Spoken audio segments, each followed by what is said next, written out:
வணக்கம் மக்களே, இன்றைக்கி சூப்பரான டிப் என்னென்னு பார்க்கலாம். வீட்டில் தேவையில்லாமல் கிடக்கக்கூடிய பொருட்கள், அதாவது பயன்படுத்த முடியாத தூர போடக்கூடிய பொருட்கள் வச்சு ஒரு ஈஸியான ஒரு ஆர்கனைசர் எப்படி பண்ணலான்னு பார்க்கலாம். இதுக்கு நான் இந்த மாதிரி பேப்பர்ஸ் ரோல் எடுத்துக்கிட்டேன்.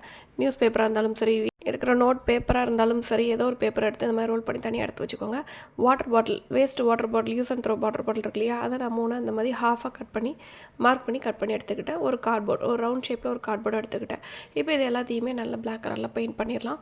பிளாக் கலரில் பெயிண்ட் பண்ணி வச்சுட்டு அதோட விளிம்பு, அதாவது அந்த ஒரு எண்ட் பார்ட் இருக்கு இல்லையா, கட் பண்ண அந்த எண்ட் பார்ட்டை இந்த மாதிரி sellotape, colour sellotape இருக்கு இல்லையா, அதை வச்சு இந்த மாதிரி நீங்கள் வந்து ரோல் பண்ணி ஃபினிஷிங் வந்து நீட்டாக பண்ணிக்கோங்க. இப்போ அந்த பாட்டிலில் வந்து டெக்கரேட் பண்ணுறதுக்காண்டி நான் வந்து பட்ஸில் வந்து ஒயிட் கலர் பெயிண்ட் வச்சு அங்கங்கே டாட்ஸ் வச்சுக்கிறேன். அது பார்க்குறதுக்கு ரொம்ப அழகாக இருக்கும். ஸோ இப்போ வந்து அந்த கார்ட்போர்ட் இருக்கு இல்லையா, அந்த கார்ட்போர்டில் வந்து ஒயிட் கலர் கம் இருக்கு இல்லையா, ஃபெவிகால் இல்லைனா ஃபெவி பாண்டு. இந்த ஃபெவிகாலை விட ஃபெவி பாண்டோ இல்லைனா க்ளூ கன்னோ உங்களுக்கு இன்னும் நல்லா ஸ்டிக் ஆகும்.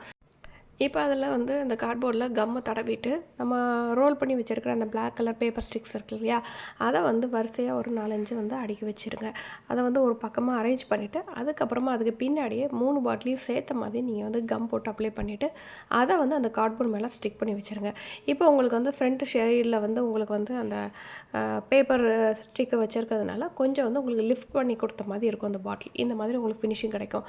இதை பிள்ளைங்களோட ஸ்டடி டேபிளில் நீங்கள் வைக்கும்போது அவங்களுக்கு தேவையான பென்சில்ஸு, பாக்ஸஸு, அதெல்லாம் ஸ்கெட்ச் பென்ஸு அதெல்லாம் வந்து உங்களுக்கு அரேஞ்ச் பண்ணி வைக்கிறதுக்கும் பார்க்குறதுக்கும் நீட்டாக இருக்கும். அவங்க எடுத்து ஆக்சஸ் பண்ணுறதுக்குமே ரொம்பவே யூஸ்ஃபுல்லாக இருக்கும். ஸோ சூப்பரான இந்த இன்ஃபர்மேஷன் பிடிச்சதுன்னா சேனலை மறக்காம சப்ஸ்கிரைப் பண்ணிக்கோங்க. தேங்க்ஸ் ஃபார் வாட்சிங்.